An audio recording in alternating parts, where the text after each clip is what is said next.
शिवसेनेचे मुंबईतले नगरसेवक गटनोंदणीसाठी आज जाणार नाहीत। शिवसेना आणि भाजपचे नगरसेवक एकत्र शक्ती प्रदर्शन करत गटनोंदणी करणार, वरिष्ठ सूत्रांची न्यूज 18 मराठीला माहिती।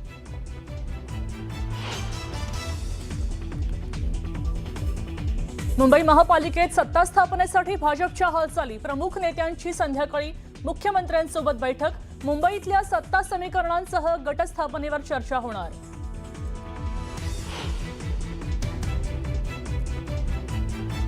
पुण्यातला भाजपचा गटनेता आज ठरणार, भाजपच्या सगळ्या 119 नगरसेवकांची आज बैठक, 6 फेब्रुवारीला पालिकेत भाजपचा महापूर बसणार।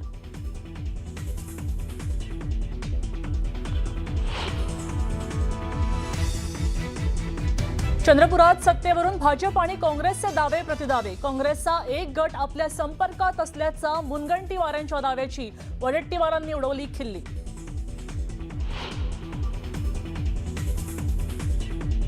जितेंद्र आव्हाडांची मुंबऱ्यात आज रॅली आणि जाहीर सभा, मुंबऱ्यात होणाऱ्या रॅलीवेळी सहर शेखच्या विधानावर आव्हाड काय बोलणार याकडे राज्याचं लक्ष।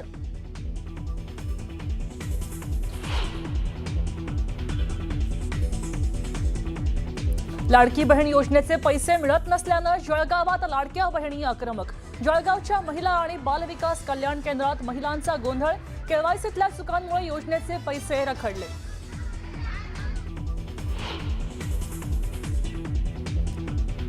मुंबईतल्या बोरिवली इथल्या संजय गांधी नॅशनल पार्क परिसरामध्ये स्थानिक आदिवासी नागरिक आणि वनविभाग यांच्यामध्ये संघर्ष, अतिक्रमण हटवण्याच्या कारवाई दरम्यान परिसरात तणावाचं वातावरण।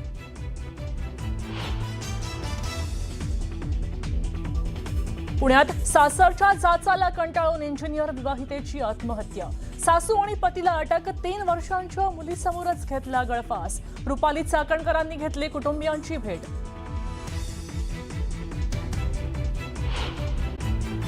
भारत आणि युरोपियन महासंघात ऐतिहासिक व्यापार करार, मदर ऑफ ऑल डील्सची घोषणा, भारतासाठी ऐतिहासिक क्षण।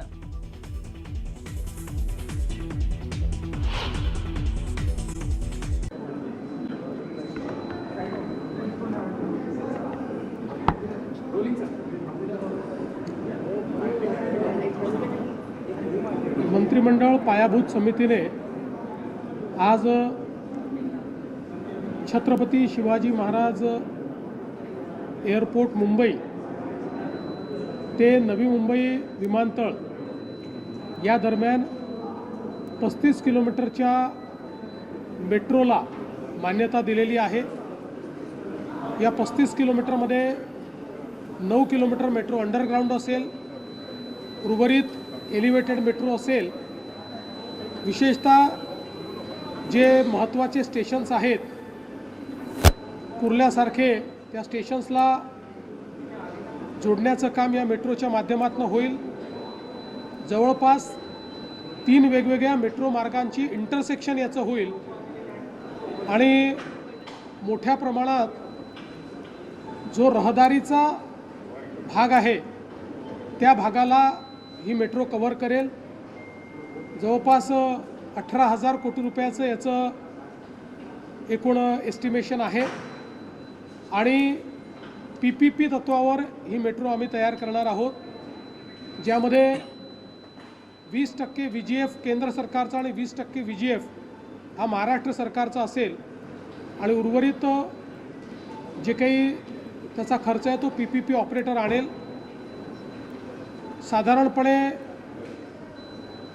ही मेट्रो 5 वर्षात पूर्ण व्हावी अशा प्रकारचा आराखडा तयार करण्यात आला आहे, पण मी त्याच्यामध्ये असे निर्देश दिले आहेत की 3.5 वर्षात ती पूर्ण झाली पाहिजे, अशा दृष्टीनं त्याचं पूर्ण प्लॅनिंग करावं।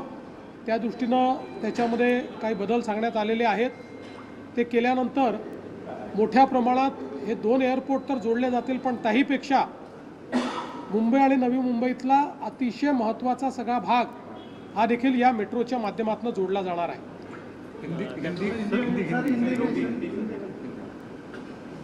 छत्रपति शिवाजी महाराज एयरपोर्ट मुंबई से जो नवी मुंबई में नया एयरपोर्ट तैयार हुआ है, वहाँ तक 35 किलोमीटर की एक मेट्रो के नेटवर्क को आज मान्यता दी गई है। इसमें से 9 किलोमीटर अंडरग्राउंड होगी उर्वरित एलिवेटेड मेट्रो होगी। कुल 25 स्टेशन इसमें होंगे। लोकमान्य तिलक टर्मिनस कुर्ला जैसा जो एक महत्वपूर्ण रेलवे का जंक्शन है उसको भी इसके साथ जोड़ा जाएगा। 2 बड़े रेलवे जंक्शन इसके साथ जोड़े जाएंगे। 3 मेट्रो के अलग अलग जो मार्ग हैं उनके इंटरचेंजेस इसके साथ जोड़े जाएंगे। तो एक बहुत बड़ी कनेक्टिविटी मुंबई, नई मुंबई और बची हुई पूरी मुंबई ऐसे इसके साथ इस मेट्रो के लाइन के कारण तैयार होने वाली है।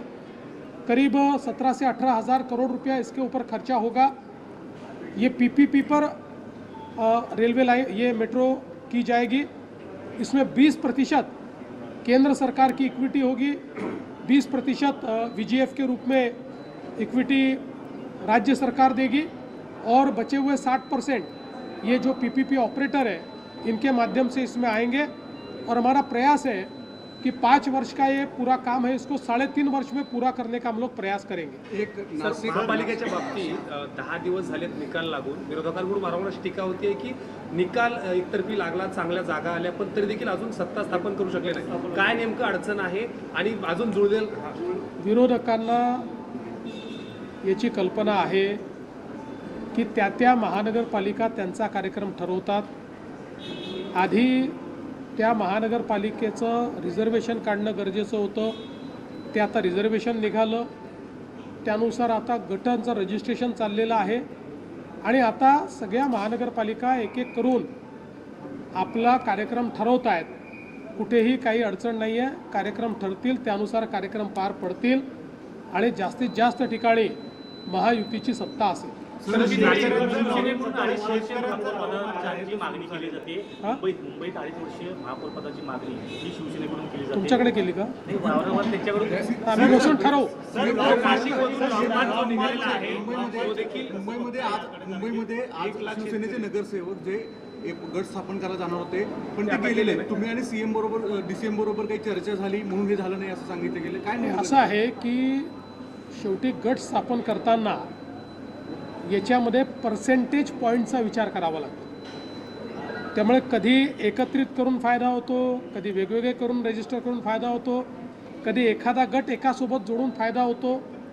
शेवटी सगळं गणित जे आहे, महापौर जर सोडले, महापौर आणि उपमहापौर, तर सगळे पदं ही तुमच्या एकूण संख्येच्या किती टक्के तुमची पर्सेंटाईल तयार होतं याच्यावर तुम्हाला पुढची पदं मिळतात।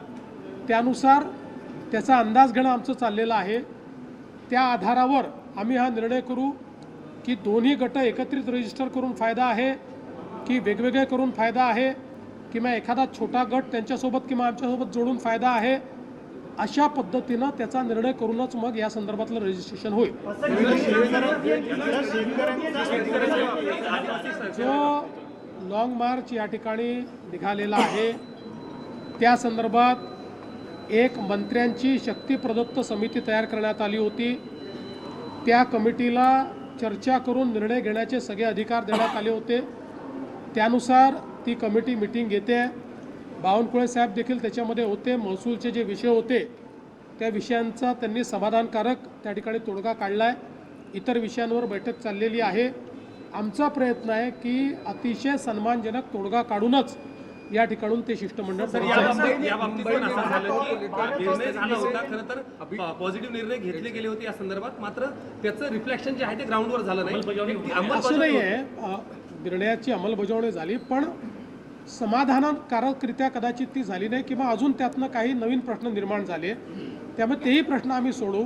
शेतकरी, आदिवासी हे जिथे असतील तिथे सरकार सकारात्मकच राहील। मुंबईतल्या गटनोंदीच्या संदर्भातला विषय आहे। खरं तर शिवसेना नोंदणी करणार होती, परंतु शिवसेनेची ही नोंदणी कुठेतरी भाजपच्या सांगण्यामुळे किंवा हस्तक्षेपामुळे आजची रद्द झाली, अशी एक अपडेट खरे? मग असा हस्तक्षेप वगैरे काही नसतो। आम्ही दोघं एकत्रित काम करणारे लोक आहोत, त्यामुळे आम्ही चर्चा करतो आणि चर्चेनंतर त्याचा निर्णय करतो। ते नोंदणीला जातील त्यावेळी आमचं ठरूनच नोंदणी होईल। आम्ही नोंदणी करू तर ठरवूनच नोंदणी करू, आणि आम्ही यदा कदाचित निर्णय घेतला एकत्रित नोंदणी करायचा तोही ठरवूनच करू। कुठलाही हस्तक्षेप याच्यामध्ये नाही आहे. हे पुन्हा सांगतो सिंपल गणित आहे, पर्सेंटेजचं गणित आहे. त्यामुळे त्याच्यामध्ये स्टँडिंग कमिटीत जास्तीत जास्त मेंबर येण्याकरता पर्सेंटेज पॉईंट हे कुठल्या कॉम्बिनेशननी तयार होतात ते कॉम्बिनेशन आम्ही करू. शुद्ध राजकारण आहे.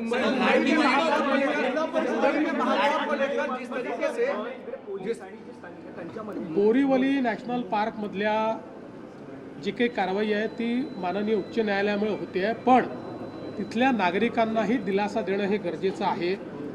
त्यामुळे आमचा हा प्रयत्न आहे की त्या नागरिकांनाही दिलासा देऊन सामोपचाराने हा विषय कसा समाप्त करता येईल तो प्रयत्न आमचा असणार.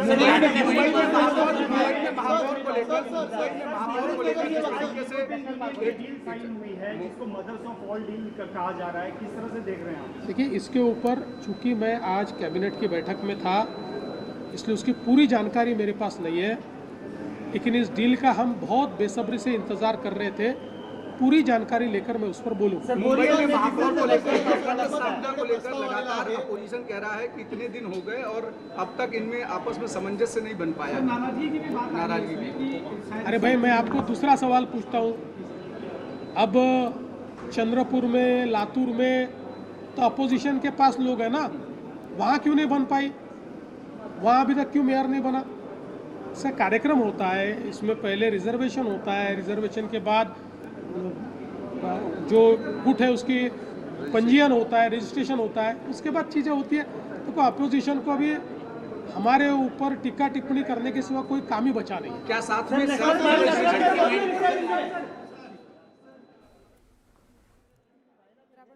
मुख्यमंत्री देवेंद्र फडणवीस यांनी माध्यमांशी चर्चा केलेली आहे. 3.5 वर्षामध्ये मेट्रोचं काम पूर्ण करण्याचे आदेश मुख्यमंत्र्यांनी दिले.